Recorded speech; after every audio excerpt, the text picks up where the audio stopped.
또 제자들에게 이르시되 그러므로 내가 너에게 이르노니 너희 목숨을 위하여 무엇을 먹을까 몸을 위하여 무엇을 입을까 염려하지 말라. 목숨이 음식보다 중하고 몸이 의복보다 중하니라. 까마귀를 생각하라. 심지도 아니하고 거두지도 아니하며 골방도 없고 창고도 없으되 하나님이 기르시나니 너희는 새보다 얼마나 더 귀하냐. 또 너희 중에 누가 염려함으로 그 길을 한 자라도 더할 수 있느냐. 그런즉 가장 작은 일도 하지 못하면서 어찌 다른 일들을 염려하느냐. 백합화를 생각하여 보라. 실도 만들지 않고 짜지도 아니하느니라. 그러나 내가 너에게 말하노니 솔로몬의 모든 영광으로도 입은 것이 이 꽃 하나만큼 훌륭하지 못하였느니라. 오늘 있다가 내일 아궁이에 던져지는 들풀도 하나님이 이렇게 입히시거든 하물며 너희일까 보냐. 믿음이 작은 자들아, 너희는 무엇을 먹을까 무엇을 마실까 하여 구하지 말며 근심하지도 말라. 이 모든 것은 세상 백성들이 구하는 것이라. 너희 아버지께서는 이런 것이 너희에게 있어야 할 것을 아시느니라. 다만 너희는 그의 나라를 구하라. 그리하면 이런 것들을 너희에게 더하시리라. 적은 무리여 무서워 말라. 너희 아버지께서 그 나라를 너희에게 주시기를 기뻐하시느니라. 너희 소유를 팔아 구제하여 낡아지지 아니하는 배낭을 만들라. 곧 하늘에 둔 바 다함이 없는 보물이니 거기는 도둑도 가까이 하는 일이 없고 좀도 먹는 일이 없느니라. 너희 보물 있는 곳에는 너희 마음도 있으리라. 아멘. 전래 동화 가운데 집신장사, 우산장사 이야기가 있습니다. 어떤 어머니에게 두 아들이 있었는데 한 아들은 집신장사고 한 아들은 우산장사입니다. 날이 좋은 날은 우산이 안 팔려서 걱정이고 날이 나쁜 날은 집신이 안 팔릴까 봐 걱정하는 그 어머니 걱정에 관한 이야기를 합니다. 세상 살아가면서 염려가 없는 사람은 한 사람도 없습니다. 오늘 누가복음 12장의 말씀은 예수님의 산상설교 중에 한 부분입니다. 사람들이 염려에 대해서 말씀하시면서 무엇을 먹을까, 무엇을 마실까, 무엇을 입을까 염려하지 말아라 하고 말씀을 하셨습니다. 이 말씀을 뒤집어 생각해 보면 우리가 사는 데 있어서는 먹고 마시고 입는 것이 굉장히 중요한 일이다라고 하는 것이죠. 그거를 따른 걱정을 포함해서 염려와 근심이 우리 가운데 있는데 그것에 대해서 예수님께서 어떻게 대처해야 되느냐 22절과 23절의 말씀을 보면 내가 너에게 이르노니 너희 목숨을 위하여 무엇을 먹을까 몸을 위하여 무엇을 입을까 염려하지 말라. 목숨이 음식보다 중하고 몸이 의복보다 중하니라. 그렇게 말씀을 하셨습니다. 목숨보다 중요한 것이 없다라는 것이죠. 목숨이 음식보다 옷보다 중요하다라고 말씀을 하고 있는 것이죠. 이것이 없으면 사람들은 오래 살지 못합니다. 그런데 예수님이 그 말씀을 하시고 나서 그것 때문에 염려하지 말아라 하는 말씀을 하셨습니다. 목숨을 보존하라는 것인지 아니면 가볍게 여기라는 것인지 조금 헷갈릴 수 있지만 이걸 비유적으로 생각해 보면 이런 겁니다. 내가 좋아하는 고기 반찬을 삼시세끼로 먹어대면 의사를 만났을 때 의사로부터 그런 충고를 듣습니다. 육류 섭취를 줄이세요. 아니면 다른 말로 하면 나물을 좀 많이 드세요. 그런 이야기를 합니다. 그런데 의사의 권고를 무시하고 내 입맛에 맞는 고기를 꾸준히 먹다 보면 어떻게 되냐면 건강을 잃고 그의 목숨도 단축이 될 수밖에 없는 거죠. 예수님께서 지금 말씀하신 뜻은 당장의 목숨을 중요하게 여겨서 좋은 음식, 깨끗한 음료, 그리고 멋들어진 옷을 사기 위해서 매일같이 염려하고 걱정이 들 정도로 수고하는데 영생의 목숨을 보장하는 하나님의 말씀을 왜 그렇게 무관심하냐라는 것이죠. 사람의 인생을 100년, 그렇죠? 그렇게 이야기를 합니다. 그 인생을 사는 것에 대해서 열심을 다하는데 영생을 위해서는 왜 그렇게 관심이 없느냐는 거죠. 목숨을 위하여 무엇을 먹을까, 마실까, 입을까 염려하지 말고 너의 영생을 위해서 무엇을 믿을까, 어떤 말씀을 순종하고 무엇을 회개해야 될까를 염려하지 못하는 것을 한탄하라 라는 말씀을 하고 있는 것이죠. 뭘 하고 사느냐가 중요한 게 아니라 무엇을 위해 사느냐라고 하는 믿음의 본질을 우리에게 말씀하고 있는 것이죠. 그러나 이 말씀이 그렇다고 해서 세상에서의 삶의 문제를 도외시하거나 배제하라는 뜻은 아닙니다. 목숨을 위해서 먹고 사는 문제는 하나님께서 이미 창조하시기 전에 다 해결해 놓으셨습니다. 하나님께서 태초에 창조하시고 에덴 동산의 모든 것들을 다 구비하신 후에 사람을 만드셨습니다. 하나님의 형상대로 창조하셨습니다. 그들은 에덴 동산에 있는 실과를 따 먹으며 살았고 그곳에 흐르는 강의 물을 마셨고 하나님과 교제하는 삶을 살았습니다. 무엇을 먹을 것인지 무엇을 입을 것인지 염려하지 않고 오직 하나님과의 교제가 그들 가운데 있었고 그 모든 것들은 하나님께서 이미 예비해 두셨다라고 하는 것이죠.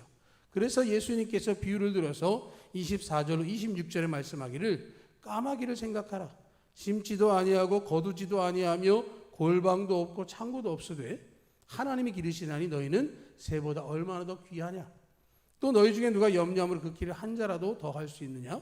그런즉 가장 작은 일도 하지 못하면서 어찌 다른 일들을 염려하느냐. 그렇게 말씀을 하시죠. 26절에서 가장 작은 일도 하지 못하면서 어찌 다른 일들을 염려하느냐라고 말씀을 하세요. 미국의 심리학자인 젤린스키가 모르고 사는 즐거움이라고 하는 책에서 우리 사람들이 가지고 있는 걱정에 관한 얘기를 분석을 했습니다. 사람들에게 조사해서 통계를 내봤더니 사람들이 하는 걱정 가운데 40%는 절대 일어나지 않는 일이고 30%는 이미 지나간 것이고 22%는 신경 쓰지 않아도 될 만큼 사소한 것들이고 4%는 사람의 힘으로 어떻게 할 방법이 없는 불가항력적인 것이었답니다. 그래서 그것을 통계 내보니까 96%는 사람의 힘으로 할 수 있는 게 아무것도 없다는 거죠.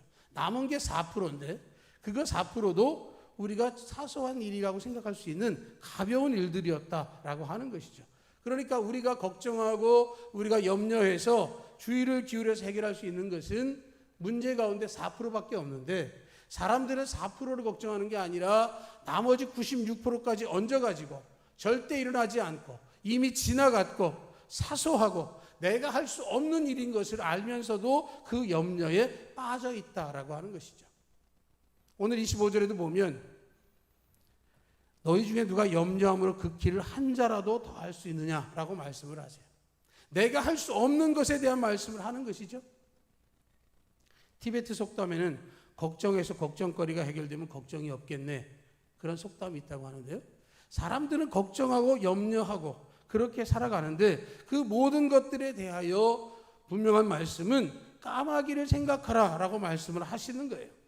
새들은요 자연이 주는 산물을 먹고 삽니다. 벌레 잡아먹고 나뭇가지로 집을 짓고 흐르는 물을 마시고 들판 어디에서든지 휴식을 취하고 화장실도 신경 쓰지 않습니다. 그래도 하나님께서 그들을 먹이시고 기르시고 생존하게 하십니다.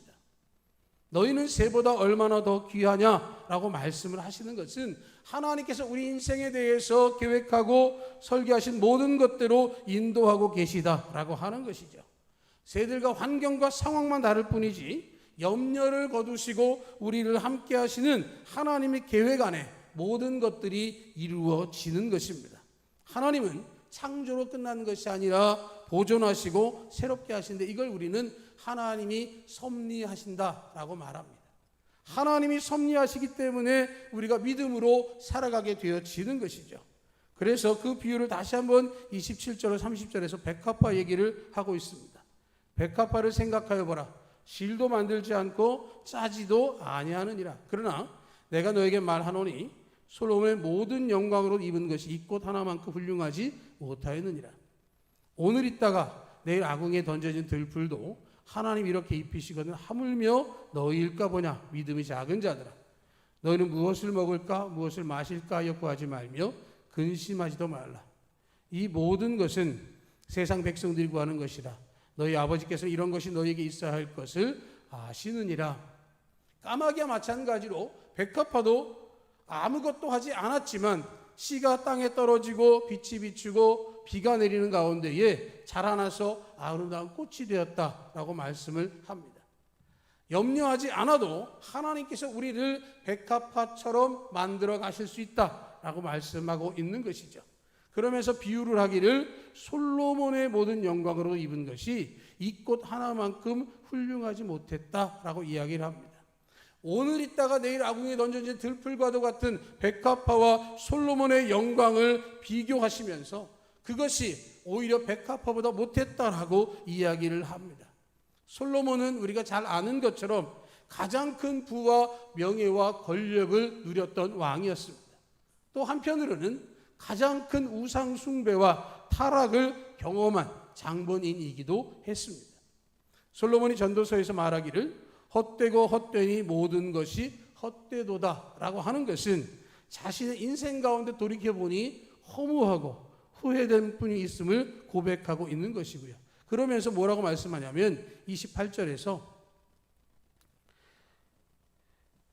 내일 아궁이에 던져지는 들풀도 하나님 이렇게 입히시거든 하물며 너희일까 보냐 믿음이 작은 자들아 라고 말씀을 하고 있습니다. 우리에게 말씀하는 게 뭐냐면 우리가 염려하게 되는 이유가 믿음이 작기 때문이라고 말씀을 하는 것입니다. 믿음이 작으면 하나님이 계시고 역사하시고 우리를 도우신다는 사실을 신뢰하지 못하는 것이죠. 내가 염려가 너무 많다. 내가 평상시에도 걱정 근심 가운데 있다. 그렇다고 한다면 내 안에 믿음이 작다라고 하는 것을 우리가 인정해야 하는 것이죠. 무엇을 먹을까 무엇을 마실까 해서 구하지 말고 근심하지도 말아라 하는 이야기를 하시는 것은 그 모든 것들에 대한 걱정은 내게 맡겨놓고 너의 삶을 믿음으로 나를 바라보라고 말씀을 하고 있는 것입니다. 하나님은 우리의 필요에 대해서 기도하지 말라고 하시는 게 아니에요. 구하는 대로 주시겠다라고 하셨기 때문에 우리가 구하는 것은 마땅한 일입니다. 그러나 거기에 덧붙여서 믿고 구하는 것은 다 받은 줄로 믿으라 하고 말씀을 하시는 것은 내가 구하기 전에 믿음이 있느냐 없느냐가 우선되는 것이죠. 믿음도 없이 덜컥 구하는 것은 애만 타고 힘만 빠지는 일입니다. 먹고 마시고 입는 이 모든 것들은 세상 사람들이 구하는 것이라고 말씀을 하고 있어요. 믿음이 없는 사람들도 그들의 필요를 위해서 구한다라고 하는 것이죠. 열심을 다해서 자기가 많이 가지려고 자랑하려고 그 모든 것들을 추구하고 믿음이 없기 때문에 그 마음 가운데는 염려가 한가득이고 염려가 한가득이면 아무리 애타게 간절히 매달려도 소망이 이루어지기 어렵다라고 하는 것이죠. 50대의 가장들이 만나면 나눈 대화가 있답니다. 우리 아이가 대학에 들어갔다. 우리 아이가 직장에 들어갔다. 우리 아이가 시집 장가 갔다. 뭐 이런 얘기들을 하는데요. 그런데 거기까지만 얘기하면 아무 문제가 없는데 그 직장이 대기업이다, 중소기업이다, 뭐 자영업이다, 뭐 이런 얘기를 한다든가 아니면 뭐 우리 사돈이 뭐 가쁘다, 아니다, 뭐 이런 거 얘기하기 시작하면 비교하고 그래서 그때로부터 사람들이 서로 만나기 싫어한답니다. 비교하고 서로에 대해서 자꾸 평가하다 보니까 그게 싫어진다 그런 얘기를 하는데 그런 것들은 세상 사람들이 하는 일이라는 거죠. 다른 사람과의 비교를 통해서 내가 무엇인가 더 가졌고 더 누리고 더 많이 행하는 것 그것은 악순환의 연속일 수밖에 없다라고 하는 것입니다.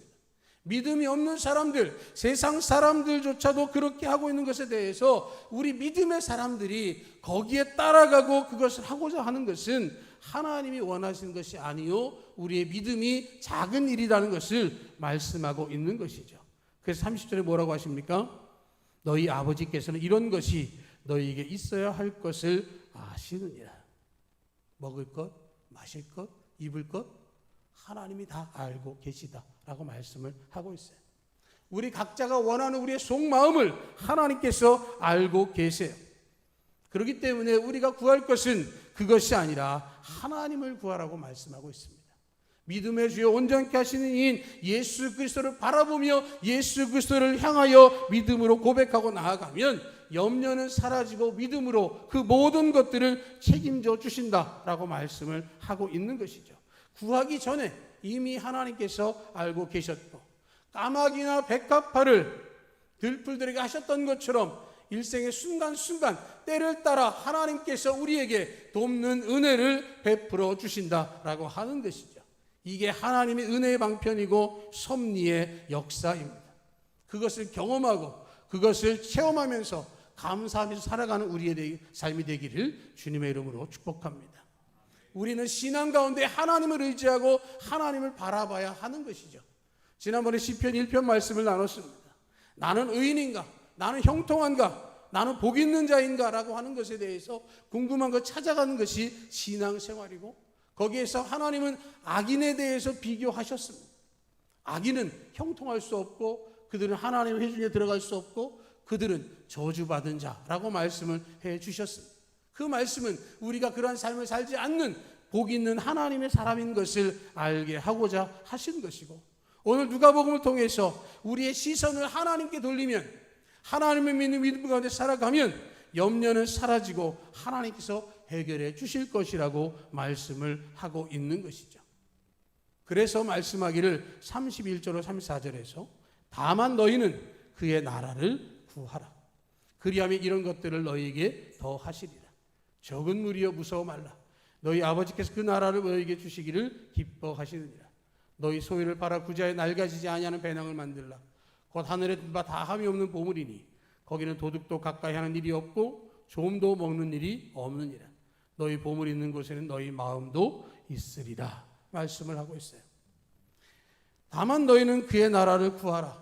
우리는 마태복음 6장 33절을 잘 기억을 하죠. 먼저 그의 나라와 그의 의를 구하라. 그리하면 이 모든 것을 너희에게 더하시리라. 그 말씀과 동일한 이 산상수훈의 말씀이 누가복음에서도 똑같은 이야기를 하고 있는 것입니다. 다만 너희는 그의 나라를 구하라. 그리하면 이런 것들을 너희에게 더하시리라. 무서워 말라. 너희 아버지께서 그 나라를 너희에게 주시기를 기뻐하시느니라. 하나님께서 우리에게 원하시는 것은 하나님의 나라를 우리에게 주기를 원하세요. 하나님의 나라는 우리의 모든 필요를 채우시는 것뿐만 아니라 우리의 삶을 하나님께서 책임져 주신다라고 하는 것을 말씀하고 있는 것이죠. 우리가 원하는 먹을 것, 마실 것, 입을 것 더하여 주신다. 그의 나라를 구하기만 하면 그렇게 해 주신다라고 하는 것이죠. 그의 나라를 구한다라고 하는 말은 천국에 빨리 가고 싶어요를 포함하고 있지만 그것으로 끝나는 것이 아니라 천국은 죽음 후에 우리가 맞이하겠지만 이 땅에서 하나님의 나라, 하나님의 통치와 주권과 섭리에 따라 복종하라는 말씀을 하고 있는 것이죠. 하나님 나라 천국에 들어가서 내가 사는 것은 하나님을 찬양하며 하나님 은혜 가운데 살아가는 것이 마땅하지만 이 땅을 살아가면서 세상 가운데 수많은 상황 속에서도 하나님께서 나를 섭리하고 계시다는 것을 고백하고 믿음으로 살아가기를 원하는 것이 바로 하나님 나라를 주신다라고 하는 것이죠. 하나님은 그의 나라를 주기를 기뻐하십니다. 우리와 가까이 지내고 함께 계시기를 즐거워하십니다. 부모가 자식과 함께하는 것이 가장 행복한 것과 마찬가지로 하나님께서 우리와 함께 하시는 것이 하나님의 행복입니다. 하나님의 나라, 이 땅에서 누리는 그 사람들은 33절과 같이 자기 소유를 팔아서 구제하고 나누어지고 자기의 보물을 하늘에 쌓아두는데 열심을 내라고 말씀을 하고 있어요. 그것은 도둑도 가까이 하는 일이 없고 좀도 먹는 일이 없다라고 말씀을 하고 있습니다. 하나님께 드리길 기뻐하고 이웃에게 베풀길 즐거워하는 그 사람에게 염려가 사라지고 믿음이 더해진다는 말씀을 하고 있는 것이죠. 너희 보물 있는 곳에 너희 마음도 있다라고 말씀을 하셨어요. 사랑에 빠지면 다른 것이 보이지 않습니다. 오직 한 사람에게만 집중이 되는 것이죠. 중요한 시험을 앞두고 있는 사람은 다른 것에는 관심을 둘 여유가 없습니다. 먹는 것을 낙으로 사는 사람은 맛집을 투어하는 것이 일색일대의 낙입니다. 내가 포기할 수 없는 그 무엇이 내 마음에 있다면 그게 내 보물이고 내 우상이 되는 것이죠. 우리 마음에 다른 어떤 것보다도 하나님의 나라, 믿음이 가장 마음에 중요한 보물이 되기를 축복합니다. 여러분들에게 그 보물이 자리하지 못하도록 방해하는 그 걸림돌들, 염려를 벗어버리기를 축복합니다. 내 마음의 보물, 하나님의 나라, 믿음을 소유할 때 염려와 근심과 걱정은 사라질 것입니다. 이것대로 우리가 하나님 앞에 기도하면 좋겠어요. 우리는 많이 이렇게 기도합니다. 하나님, 우리 집에 한 달에 100만 원 이상 좀 추가로 올라왔으면 좋겠습니다. 우리 집이 조금만 더 넓어졌으면 좋겠습니다. 우리 자녀, 손자들이 공부 잘해서 좋은 대학 가고 좋은 직장에 취직했으면 좋겠습니다. 제가 건강했으면 좋겠고요. 너무 급한 문제가 있는데 이 문제 저 문제 좀 빨리 해결해 주세요. 여러분, 이런 기도 특별히 문제가 없어 보이지 않습니까? 그런데 하나님의 나라를 생각한다면 이런 기도도 있습니다. 하나님, 제가 필요할 때만 하나님을 찾지 않게 해주시기 바랍니다. 하나님이 정말 좋아서 매일같이 하나님 찾게 해주시고, 하나님에게서 제가 혹시라도 멀어지려고 한다면 큰 소리로 저를 불러주시고, 염려, 근심, 걱정에 빠지려고 한다면 정신 바짝 차리도록 말씀해 주시고, 제 믿음이 형편없이 나빠지지 않도록 옳은 길, 바른 길로 가도록 도와주시기를 원합니다. 악에 빠지지 않도록 도와주세요. 여러분, 어떤 기도가 여러분의 기도입니까? 저는 여러분들이 두 기도로 다 하신다고 생각합니다. 그런데 앞에 기도에 집중하면 뒤의 기도를 우리가 따라가기가 어렵습니다. 그런데 뒤의 기도에 집중하면 앞의 기도는 이미 하나님께서 예비하시고 섭리 가운데 다 책임져 주고 계시다라고 하는 것이죠. 여러분, 하나님의 나라를 구하면 하나님께서 그 역사를 이루어 주십니다. 하나님께서 여러분들을 사랑하시고 여러분에게 은혜를 베풀어 주기를 원하십니다. 우리 기도할 수 있는데 왜 염려하십니까? 라는 찬양 가사가 있습니다. 기도할 수 있는데 하나님 우리의 기도를 들으신다라고 하는 확신을 갖고 있다면, 하나님께서 우리에게 말씀하시고 우리와 동행하기를 원하신다라고 하는 사실을 우리가 확신한다면, 우리의 모든 염려를 해결해 주신다고 하는 사실을 우리가 확신한다면 어찌 다른 일들을 염려하느냐라는 이 말씀을 우리가 기억할 수 있길 바랍니다. 작은 일들 하나도 염려함을 해결하지 못하는 우리의 상황을 인정하고, 내 인생 가운데서 이미 책임지시고 모든 것들을 해결하시는 하나님께 맡기고, 그 맡김을 통해서 크신 열매를 거둘 수 있는 우리가 되어지기를 주님의 이름으로 축복합니다. 아멘.